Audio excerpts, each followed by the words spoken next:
Hey, you guys, RicoKnows here. I've been sitting on this for a while. I've been thinking about how do I want to make a video addressing this topic of the SEC and the Big 10 teaming up together to make this advisory committee, if you will. The minute people saw this, the first response is the NCAA is dead. It's all over.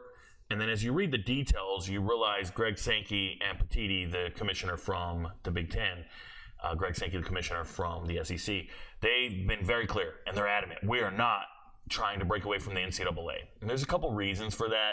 First and foremost, it becomes probably problematic to play teams outside of your two conferences because you've broken away from the NCAA. So there's that. But more importantly, when you form this committee, you have to say, what are we specifically looking at? And if you read the details of the forming of the committee, what they're looking at here. Oh, and by the way, shout out to Andy Staples. He's talked about this at length, but he just didn't dig in to the part that matters to me, which is when you look at this and you form this committee, what's the purpose behind it? And the purpose behind it is to address NIL, the transfer portal, and general rules and regulations that have become the talk of college sports, right? Very specifically, and most probably importantly, the state of Tennessee is suing to stop the NCAA from imposing certain rules about NIL. And it comes down to the Sherman Antitrust Act. So let's talk about this without getting too boring for you guys so everybody understands what's happening here. Tennessee and Virginia sued the NCAA in federal court claiming that if you forbid NIL payments to recruits, it's illegal under the Sherman Antitrust Act. What is the Sherman Antitrust Act and why is this relevant? Well, the reason it's relevant is, first let's slow down. What is the Sherman Antitrust Act? The Sherman Antitrust Act is a law that the government created saying, hey, you cannot stop people from earning money, okay? If you're trying to create a way to hinder people from getting their revenue, you're wrong. And that's essentially what it is. Now, they're going to talk about institutes, proceeding trusts, and all this other stuff. Just slow down. All you have to know is the gist of it is, if you are hindering me from earning a living, earning money, or earning maximum profits, you're in violation of the Sherman Antitrust Act, period. So I read it, and I'm like, okay, what this means is this alliance between the two conferences, this alliance here, they're specifically coming together to address these limitations that the NCAA has placed on them. You can't pay players. Wait, you're saying we can't pay? I thought the federal government said we could pay. Right? So you can't put rules on that. We're gonna sue you, and you won't be able to do it. Please understand, this has happened before. It just wasn't about this particular topic. And this is where people just forget about history and forget about how things go. But let me tell you a true story. The NCAA used to be in charge of TV contracts for all football teams, for the entire entity of the NCAA. Like every single school, the NCAA was in charge of your TV deal. It sounds really weird. It was very archaic. It's back in the day. And the NCAA wouldn't let all your games be televised. They felt if you televised too many games, it would hurt attendance. It would hurt people going to the game. So they said, nope, we're not going to put them on TV. And they were limiting certain teams from being televised. So the college football teams kind of just sat there for a second and said, hell no, this can't be real. And they created something called the CFA. The College Football Association. Now, I remember this because I remember when it went away. It was founded in 1977 by 63 schools. Does that sound like the Power Five? 63 schools, 1977. They said, hey, yo, the NCAA is hindering us from getting on TV. This sounds like they're in violation of the Sherman Antitrust Act. We want to be on TV.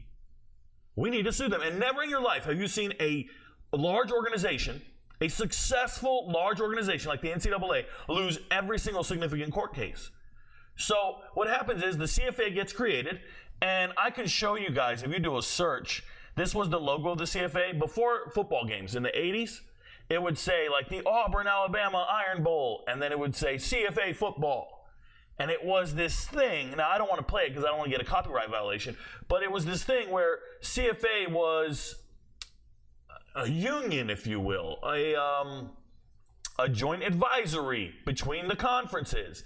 Now, what happened to the CFA and why doesn't it exist anymore? Well, it stopped in 1997. And at some point during the 80s, you had Notre Dame decide we don't want to be with the CFA anymore because the CFA was now bargaining for TV deals for those 63 schools.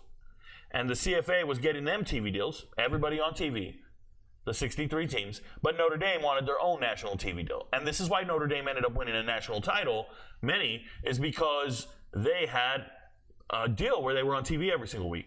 And that's how you get Rocket Ismail to go to Notre Dame. That's how you get all the winning that was happening in Notre Dame, was because they have a TV deal exclusive to just their school. Now today, it's kind of obsolete and they're kind of behind the power curve when it comes to their TV deal, but they were the first to do it. The SEC saw that. A couple other conferences saw that, so they started breaking away from the CFA, that 63 school thing, and they went and got their own TV deals. And now what you know today is every conference gets their own TV deal. You hear about it. Oh, the Pac-12's folding because they couldn't get a TV deal. Every conference was responsible for getting their own TV deal. But it all started with the NCAA overarching TV deals, the CFA being formed, this committee, saying, yo, we don't want this to happen anymore.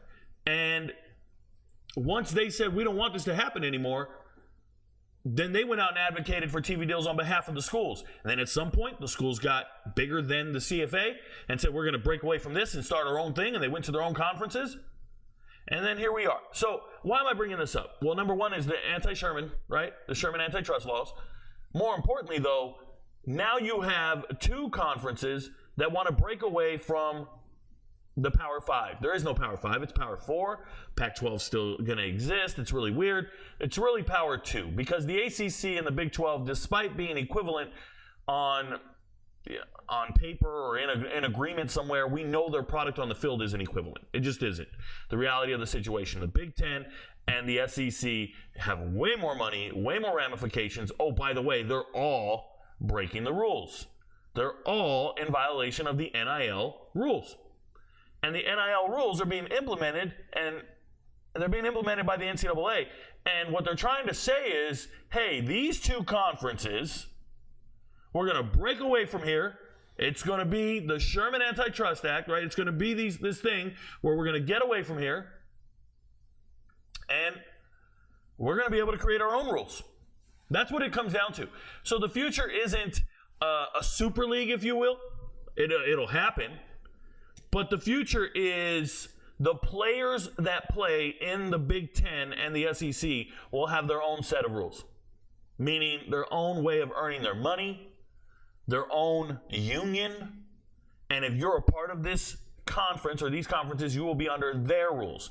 And their rules, the NCAA will have no say in it because it's two conferences who agreed upon these rules.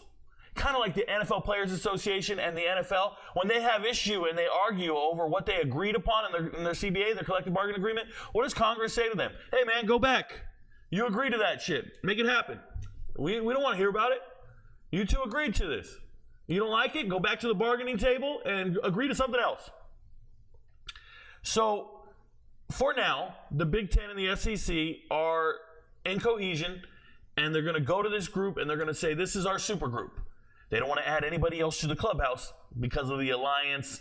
That's a whole nother story. We won't even get into it. You guys didn't know the alliance was formed. The ACC, the Big 10, or the Big 12 and the Pac-12 decided to try to be competitive, and it just ruined the college football playoffs for a year. No big deal. But the point is you're not in the Good Old Boy Club. You're not in the Good Old Boy Network. And this has already happened before. History repeating itself.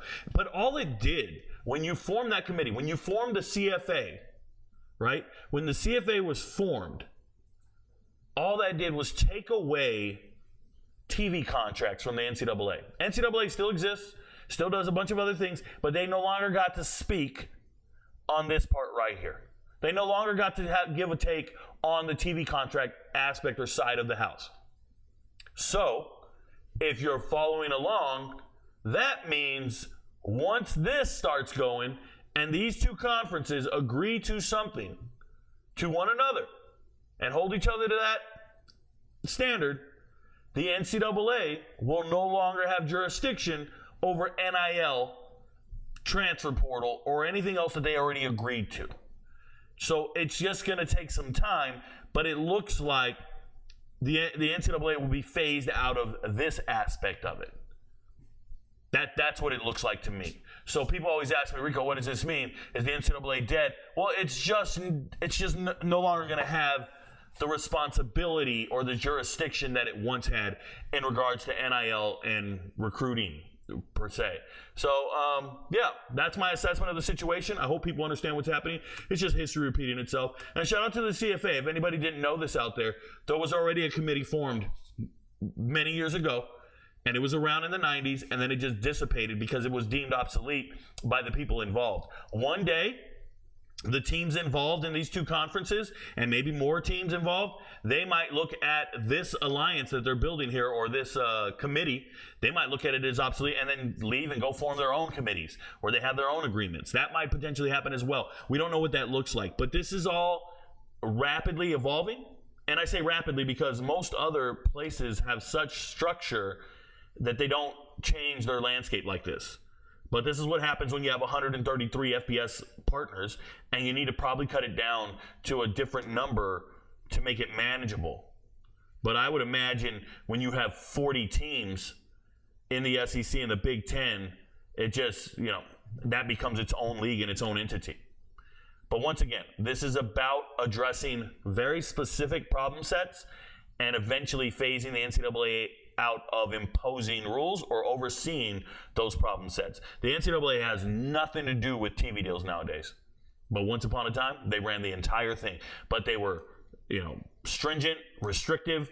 They were trying to hinder you from maximizing your profits, all under some ill-guided guise of, hey, people need to be at the games in person and not watch them on TV. They're always a step behind. They are dinosaurs. They are the VCR, bro. It's gross. And when you look at this situation, NIL, what are they doing? They're trying to hinder people from maximizing their profits, trying to hinder students from getting degrees from certain institutions. The minute you start hindering transfers or eligibility to transfers, you're stepping into territory where you won't be successful. Not in the courts, because everybody has a right to education. Everybody has a right to earning a living. And when I say everybody, I mean these 18-year-olds that are considered adults by society, and you can't hinder them at that point. There's just no way around it. There's too many laws involved, too many court cases and works cited that we can pull up. It's just case reference after case reference. The NCAA will show up and lose over and over and over again, and they have for a long time. But this one right here feels like the first step towards something like when they formed the CFA. I wasn't around in 78 to see them form the CFA, but more power to them. Your friends don't know, but Rico knows. Good luck, y'all.